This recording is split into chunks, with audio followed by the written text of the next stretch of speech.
Hey guys, well I wanted to go over the Big Agnes Q Core insulated. And before I actually get into the review here, I kind of want to explain why I picked this up. Those of you guys that follow my channel know that I had an XPED UL7 that I really enjoyed. And for that reason, if you guys are interested in just a review and not me explaining why I picked this up, I will try to put a link up here or something down in the description box that fast forwards this whole thing. But for those of you that are interested why I picked this up, this is the story.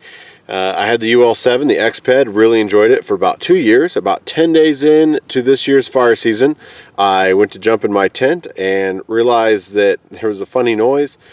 On the outside baffle, the seam of the outside baffle decided to delaminate it, let go. And so I had this basically like a double baffle on my right side as I laid down. And it was a little odd. It was still holding air, and then a couple days went by, and just before we left from that fire, I think 13th, 14th day, the other one let go in the middle of the night. So now I had like a skinny section in the middle, and then two big bolsters on the outside.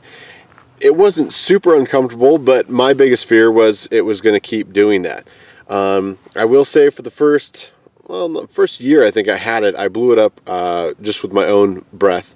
And then later picked up the schnozzle that you saw in the review. I'll put that UL7 review up there so you guys can kind of figure out what I'm talking about.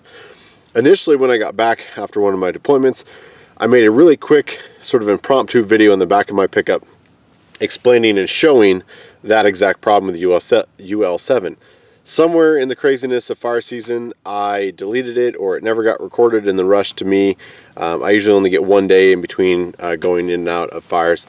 And so I was kind of in a hurry, so I'm not sure exactly what happened, but I do not have that footage. If for some reason I find it down the road, I will certainly make a video of it.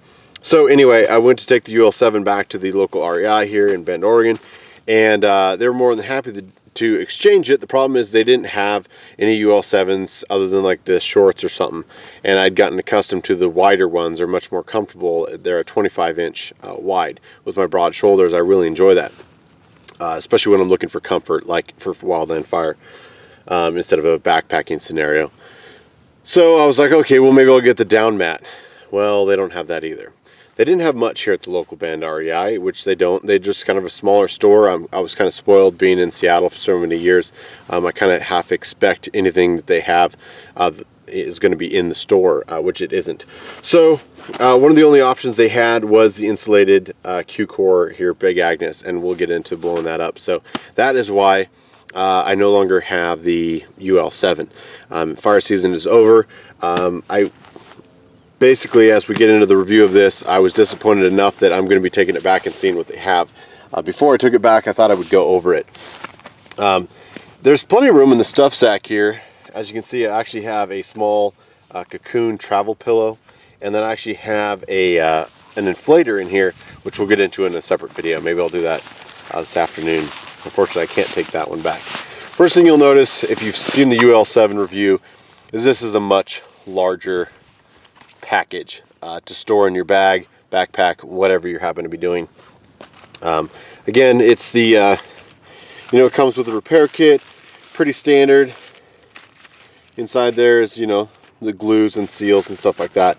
And I had zero issues with this as far as reliability. This is the longer and wider one, so it is, if you can see that, it's 25 by 78 by 4. This thing is 4 inches thick, which is a little ridiculous. Let me take a few minutes and blow this up, and I'll be right back.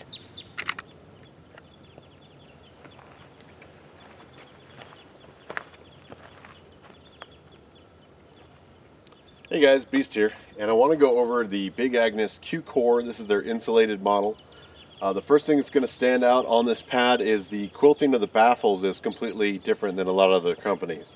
The outside bolsters are a little bit larger to help keep you from rocking in and out. It kind of cradles you, which is nice.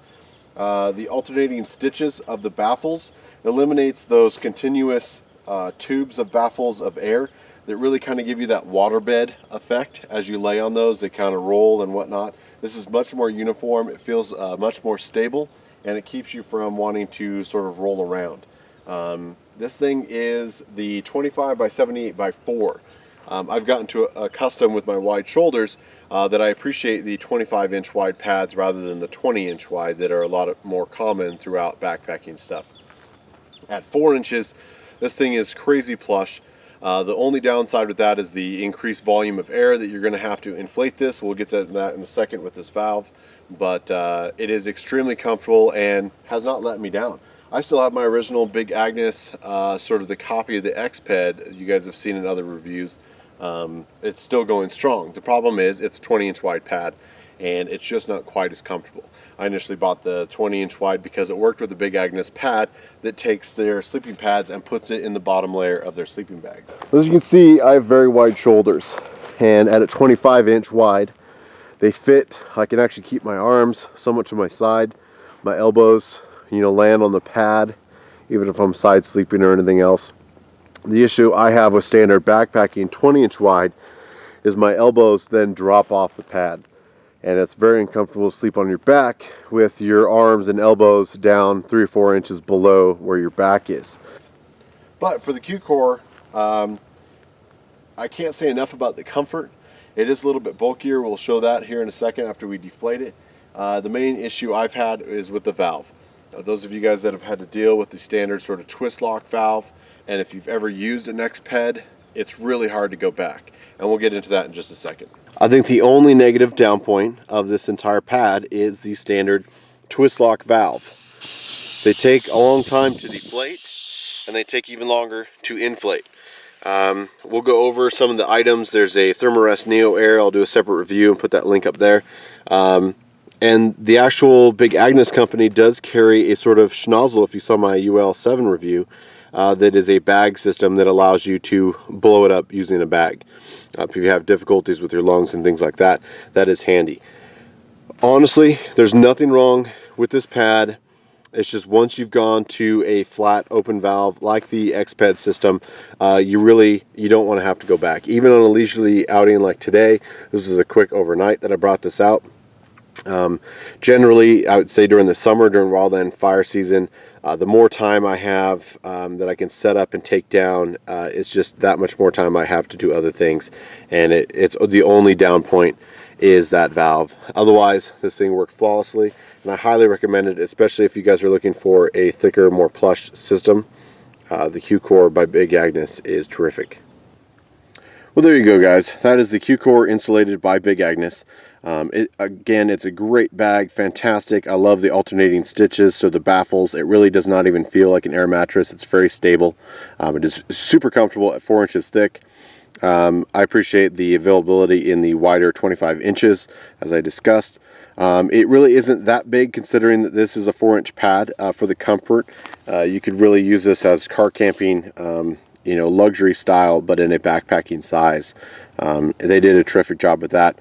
A nitpicky item is just that valve, and it's just a clincher for me. I had no other issues with this. It's extremely comfortable. Honestly, I think the perfect bag or pad would be a 3-inch version of this with a flat valve. I really think that if X-Ped and other companies start getting into these alternating patterns, they're going to be a lot more stable and a lot more comfortable, and they're going to feel less like an air mattress and more like a standard mattress.